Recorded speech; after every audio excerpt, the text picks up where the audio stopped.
and they sent me an email. This is the one from my current doctor. Oh, and I have absolutely no shame in wearing this.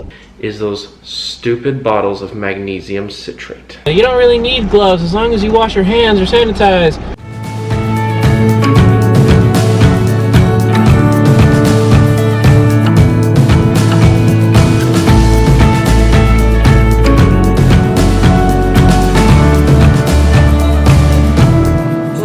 Good morning, everyone.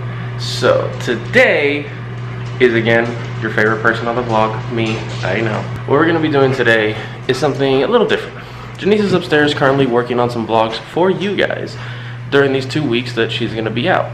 So what I am doing this marvelous day is I'm gonna bring you on my journey. My colon endoscopy prep isn't as horrible versus what Janice has to go through for a week, maybe 2 weeks of just pure agony, pain, and swollen on her face. So I'm going to show you what are the few steps and things that we have taken to make her life easier on this crazy journey.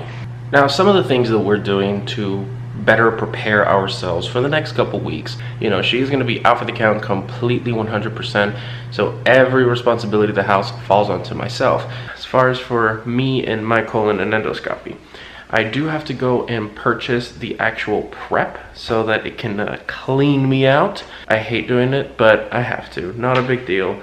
Now, I, over the years, have done several different types of prep. And I found one that actually works really well and it does good. Now, don't get me wrong.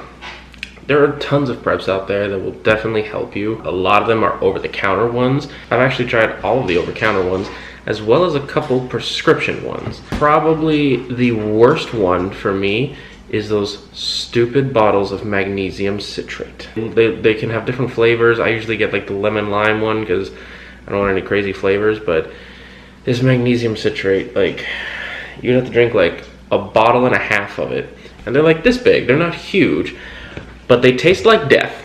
There's no lemon lime to it at all. And I've tried the flavor ones, they all taste like death. The second, I mean literally the millisecond that hits your stomach, you're blowing out. Like, it's literally instantaneous, and I hate it. It is so painful.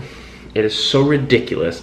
And I remember, the prep is like 10 ounces, for example. One bottle is 8 ounces, so you have to get 2. And I would get like halfway through one bottle and I could not take another sip because I would literally throw up, and I'm like, I hate this. This is horrible. On top of that, then you have to take Dulcolax pills as well. And it's just like, this is just never-ending hell. That was the ones that I started with when I was really, really young. The most recent one, or the second most recent one that I did, I actually did this one that was like soup prep. And it was sent to me, you know, with a prescription through the pharmacy. It's pretty expensive, and Janice has actually done that one where you have to drink a ridiculous amount of liquid. Obviously, during this day beforehand, you can't eat anything, only clear liquid diet. That's perfectly fine. And, you know, try to stay hydrated as well. And then at night, you would have to drink, it's like close to like 3/4 of a gallon of water that you would have to drink, and the prep is mixed into this water, and you just have to chug this like 32-ounce thing, chug it, and then great. After that, take another one of just pure water, and then in the morning do another 32 ounces of the prep, and then another 32 ounces of pure water, and it has to be quick. Like within 15 minutes, you gotta drink all that liquid, and then you throw up. I did, Janice did, it sucked, but I got through it, and again, just, it did not settle very well at all. So lo and behold, my most recent colonoscopy. Again, my GI doctor, I absolutely love her. She's amazing. Explained to her everything that happened. She told me, I'm gonna try something a little bit different approach with you. Let's just do Miralax. And I was like, okay, so what is it? And they sent me an email. This is the one from my current doctor. And I don't know why they don't give this out more often, because it clears you out just as well. It is not as expensive as if you get one of the prescription ones. This is more expensive than the magnesium citrate one, but I prefer this one because this one does not kill your stomach as bad. I have to get 238 grams of Miralax. That's like the big bottle like that, okay? And 64 ounces of Crystal Light water or Gatorade. Obviously with Gatorade, you cannot have like the red or purple colors.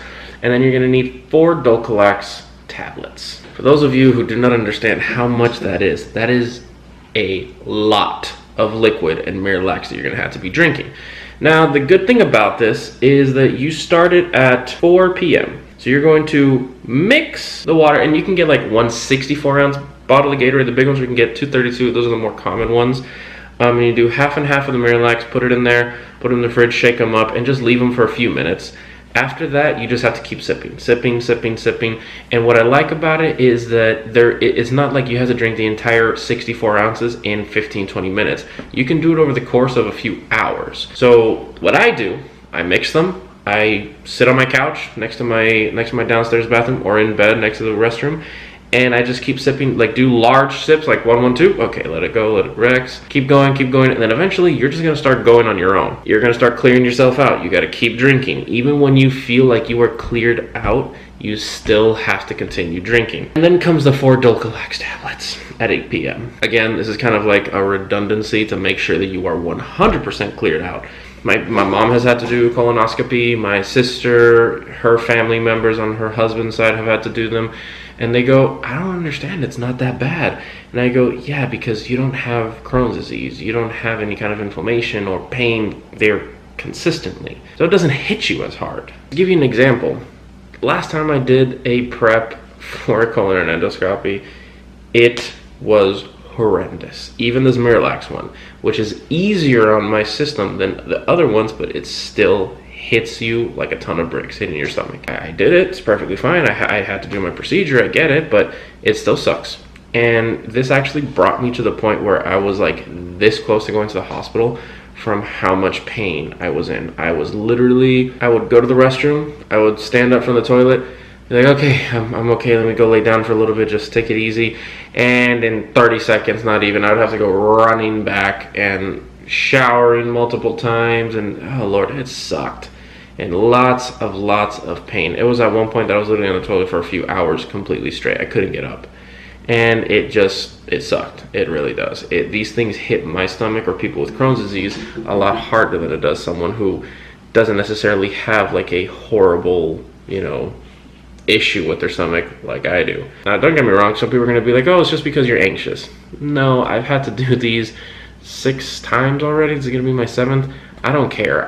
My doctor has already told me since I was a young kid, you're going to have to do these every year to 2 years. You're going to have to for the rest of your life, because that's just how it is. I get it. The procedure, sounds bad. I'm eager to get to the procedure because I walk in, I'm starving, I'm already planning on what I'm going to have for food right afterwards. I go, I lay in the bed, they take me to the room, they put this little bite guard on your mouth so that you don't bite the camera, and then the doctor goes, hey, so what's going on? And boom, you're out. And then you wake up and you're like, what's going on? The nurse shows up, oh, you're all done, just take it easy, relax, let the anesthesia wear off a little bit, and that's it. So guys, the next step right now for me is I actually have to go to a pharmacy, like a Walgreens or CVS or something, to actually get the prep, which is the Miralax and some Gatorade, because I have Gatorade here at home for the days that I don't feel good. You need to hydrate a little bit more, but the only Gatorade I like to drink is the Fruit Punch, the red one. So I am gonna have to go get like some lemon lime or something like that, see what they have, and yeah, start prepping for the inevitable. Now, before I go on my lovely Walgreens adventure, dogs have to go out. Right, Yodi? Right, Orion? Now look at this.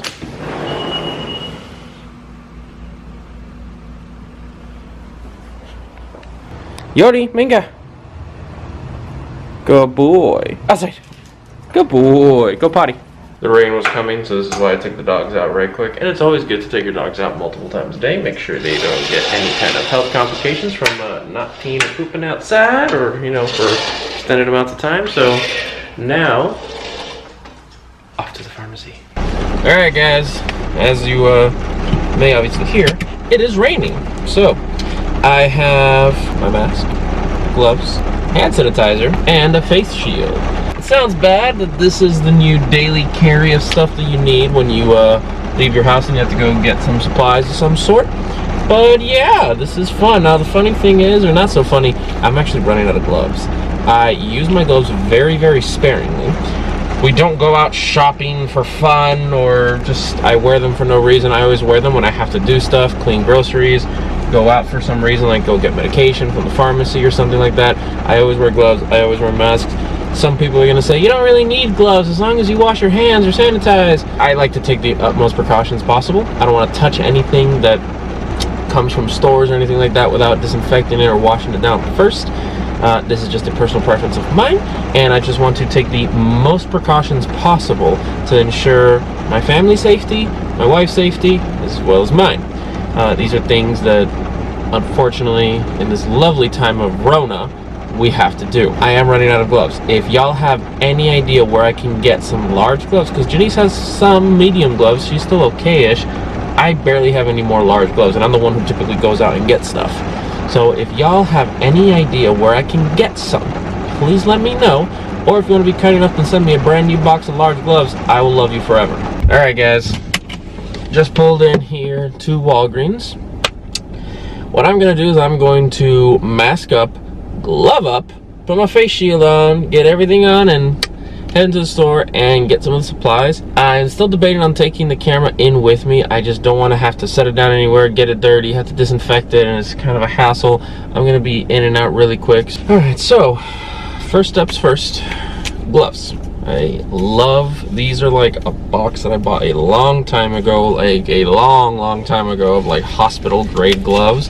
I used to like clean around the house, work on my cars, clean my cars, because there are some chemicals that are used to clean it that you're not supposed to touch with your bare hands. I have these, and I've been using these like freaking crazy lately. Next, I do have my Vogue mask that someone very kindly sent to me. Always want to make sure it's secure behind your ears, because you do not want it to fall off in the middle of the store. Make sure the nose is nice and cinched. Then I have my face shield. I'll be very honest with you. I do not wear this face shield all that often because I never go in a store when there's a bunch of people. Anytime. If I see that the Walgreens or something is completely full, I go through the drive-thru, so I have zero contact. The face shield, I use it when I actually do have to go into a store, and sometimes I forget it. Most of the time I always remember, but in Walgreens, I will never forget it. My ideology behind this: people come here when they're sick. Oh, I'm coughing a lot. Let me go get some cough medicine and I'll be perfectly fine. That's why it sounds bad. When you go to a pharmacy, you have to take even more precaution, because this is where some sick people come. Some people are very stubborn and hard-headed, and they do not want to go to a doctor, and they don't think, oh, I don't have coronavirus, I don't have anything.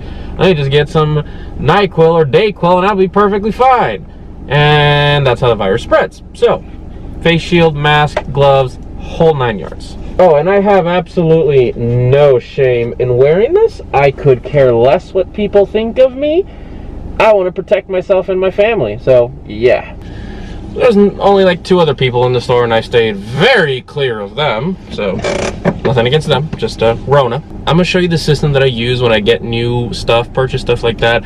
I put it in the back on this like metal windshield, like sun blocker thing that's impenetrable. So I leave it there, put everything on there, I take it off, wipe it off, and then I wipe that whole thing down so everything always stays nice and clean. So guys, this is what I'm talking about. This is like the little sunshade blocker you put up on your windshield. I put it back here because it is, you know, this like plasticky material type, but it works perfectly because I can put all my stuff in here that is from a store that is infected. I put everything here, and then I get my Lysol wipes or alcohol, and I wipe everything down, make sure everything is disinfected before I bring it into my house. Now, some people may think this is overkill, and I get it, it can be, but these are the steps that we are all taking to make sure that we don't spread the virus, as well as we don't get sick by it.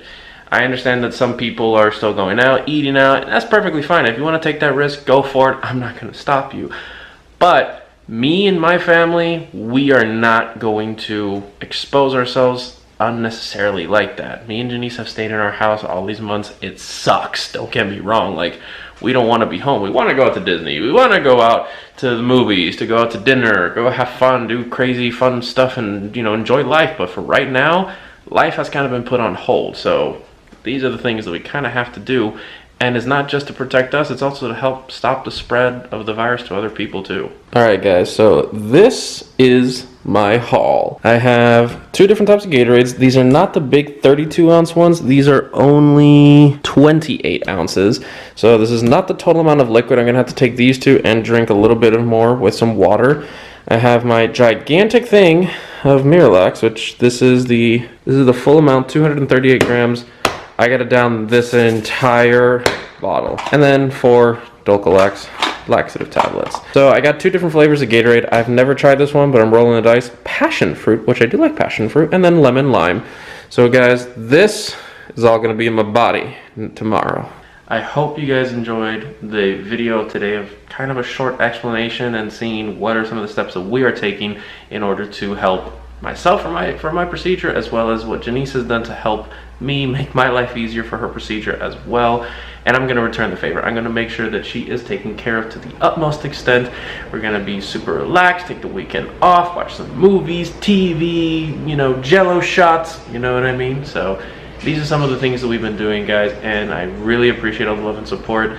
I will update you guys as often as I can as how Janice is doing throughout the week, and stay tuned. Orion wanted to be in the, you know, the ending of the vlog. So guys, for now, adieu and goodbye.